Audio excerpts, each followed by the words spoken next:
2611 மாதிரி இதை விட்டுற மாட்டோம். டெஃபினெட்லி இதுக்குண்டான பதில்கள் எப்படி கொடுக்கணுமோ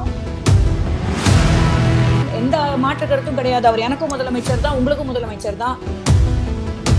அது விட மாட்டாங்க. அதுவும் நாட்டுடைய தலைநகரத்துல பிஜேபி வாய்ப்பு யாருக்கு வரப்போகுது, யாருக்கு வரப்போறது இல்லை, என்ன நடக்க போகுது ஆச்சு. நடந்த சம்பவத்துக்கு அவர் முழு முதற் காரணம் இல்லைங்கிறது நம்ம எல்லாருக்கும் தெரியும். நான் இல்லைன்னே சொல்லல. முதல் நாள்ல இருந்தே நம்மளுக்கு டர்க்கி ஹாஸ்டைலா தானே பிஹேவ் பண்ணிக்கிட்டு இருக்காங்க. இது ஒன்றும் புதுசு இல்லையே. அண்ட் இங்க ஒன் வாய்ஸ் வீடியோஸை லைக் பண்ணுங்க, ஷேர் பண்ணுங்க, சப்ஸ்கிரைப் பண்ணுங்க அண்ட் மறந்துடாம பெல் பட்டனை பிரஸ் பண்ணுங்க. அன்பு ஒன் வாய்ஸ் தமிழ் நேயர்களுக்கு வணக்கம். நம்முடன் இன்று இணைந்திருப்பவர் தேசத்தையும் தெய்வீகத்தையும் இரு கண்களாக பாவிக்கக்கூடியவர், மனதில் தோன்றும் எண்ணங்களை டக்குன்னு சொல்லக்கூடியவர்.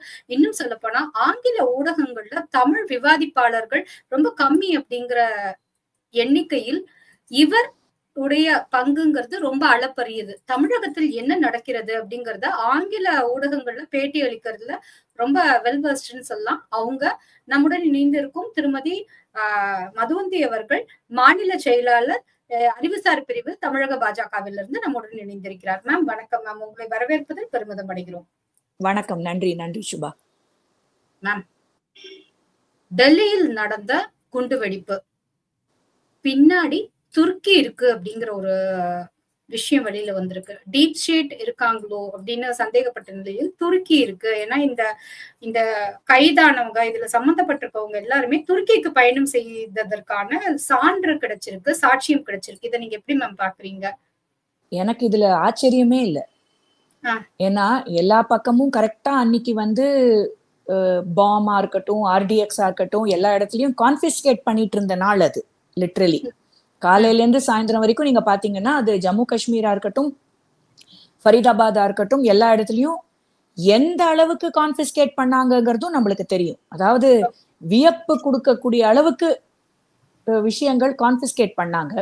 இது டெஃபினெட்லி எப்படி ஸ்லிப் ஆச்சுங்கிறது ஒரு பக்கம். அது கண்டிப்பா விசாரிக்க வேண்டிய ஒரு விஷயம். அது விட மாட்டாங்க. அதுவும் நாட்டுடைய தலைநகரத்துல பிஜேபி அங்க ராஜ்யத்துக்கு வந்ததுக்கு அப்புறமா இந்த மாதிரி ஒரு எபிசோட் நடக்குதுன்னா நீங்க எந்த அளவுக்கு இதை சீரியஸா பிரதமரும் உள்துறை அமைச்சரும் எடுத்துப்பாங்கிறது நான் சொல்லி உங்களுக்கு தெரியணுங்கிறதுல, ஆபரேஷன் சிந்தூர் எந்த அளவுக்கு சக்சஸ் ஆச்சுங்கிறதும் நம்மளுக்கு தெரியும். சோ இதை விட போறது இல்லை. ஆனா இது ஏதோ தலைக்கு வந்தது தலப்பாயோட போச்சு அப்படிங்கிற மாதிரிதான் நம்ம பார்க்கணும். ஏன்னா இது கண்டிப்பா இவ்வளவு எக்ஸ்ப்ளோசிவ் இருந்துகிட்டு ஒரு கார் அவ்வளவு ஸ்லோவா மூவ் ஆயிட்டு இருந்ததுன்னா குறி வேற எங்கேயோ, என்ன பொறுத்த வரைக்கும். This is what I think. This is my observation. நான் இதை பேஸ்ட் ஆன் ஒரு 4-5 நாளா நம்ம பார்த்துட்டு இருக்கிறத பார்க்கும்போது டெஃபினட்டா குறி வேற ஏதோ இடத்துக்கு இருந்திருக்கு.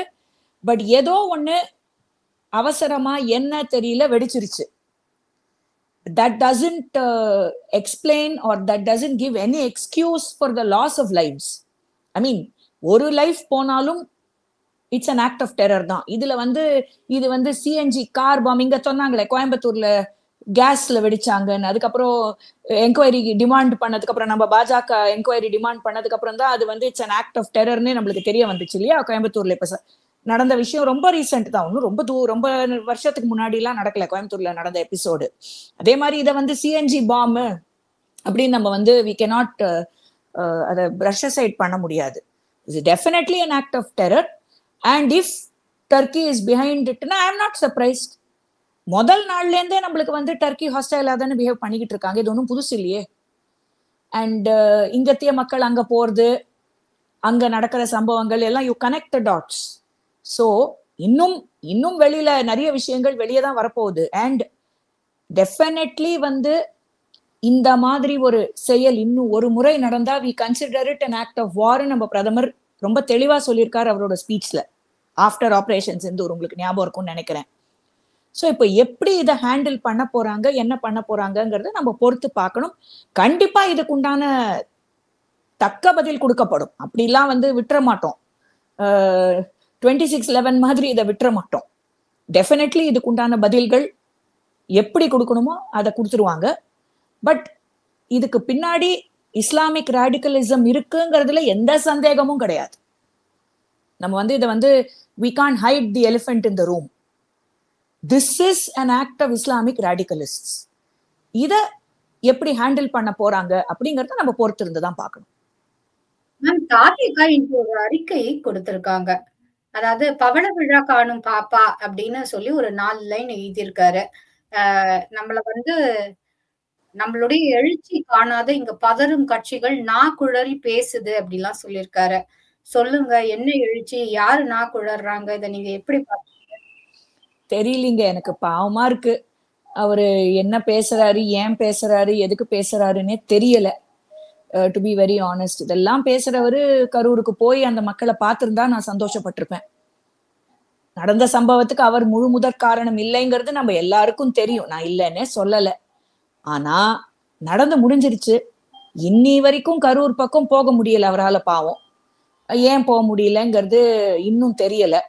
அதெல்லாம் சார்ட் அவுட் பண்ணிக்கிட்டு அதுக்கப்புறமா இதெல்லாம் பேசலான்னு நான் ரொம்ப தாழ்மையா கேட்டுக்கிறேன். ஏன்னா அவர் ரொம்ப புதுசு அரசியலுக்கு.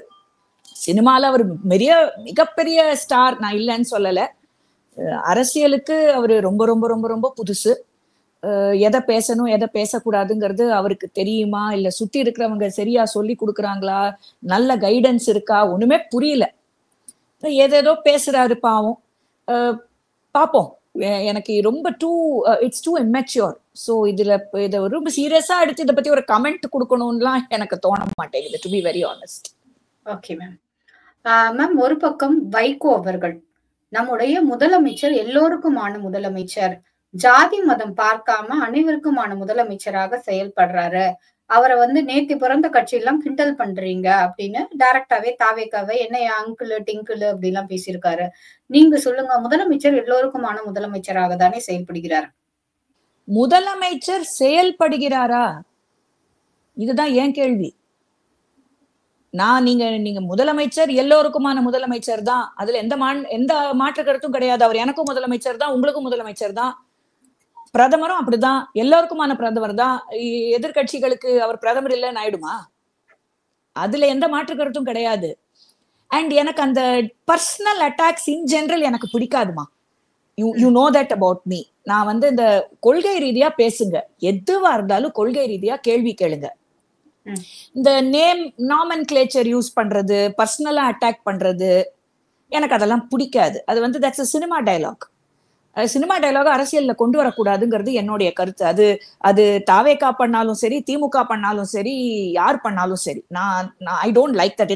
அது என்னோட பர்சனல் விஷயம். அது I don't appreciate below the belt personal attacks. நீங்க பாத்தீங்கன்னா இன்னி வரைக்கும் நீங்க என்னோட எல்லா வீடியோஸையும் பாக்குறீங்க, என்னோட எல்லா டிபேட்ஸையும் நீங்க பாக்குறீங்க. நான் இன்னி வரைக்கும் யாரையாவது பர்சனலா தாக்கி நீங்க பாத்திருக்கீங்களா? இல்ல மேடம், நான் பண்ண மாட்டேன்.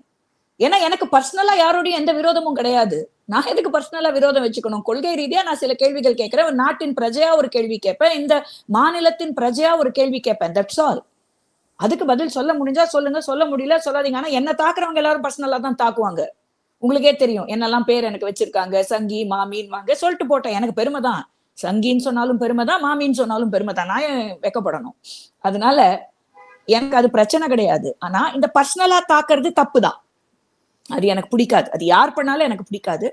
மாண்புமிகு முதலமைச்சர் தமிழகத்துல நடக்கிற விஷயங்கள் அவருக்கு தெரியுதா? எஸ்பெஷலி பெண்களுக்கு நடக்கிற விஷயங்கள், லா அண்ட் ஆர்டர் எந்த நிலைமையில இருக்கு தமிழ்நாட்டுல, நான் கண்டினியூஸா வீடியோஸ் போட்டுட்டு இருக்கேன்.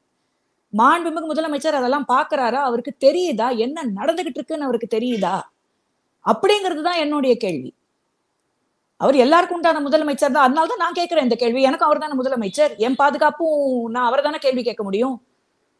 ஐயா, எனக்கு பாதுகாப்பு பயமா இருக்கு, லா அண்ட் ஆர்டர் நல்லா இல்ல தமிழ்நாட்டுல, நீங்க தான் பாத்துக்கணும். ஏன்னா law and order comes directly under the chief minister, கரெக்ட்டுங்களா? Yes madam. அப்ப அவர் பாத்துக்கிறாரா? அவர் என்ன செய்யறாரு? நான் ஒரு பிரஜையா நான் கேட்கிறேன், ஒரு ஆதங்கத்துல கேட்கிறேன்.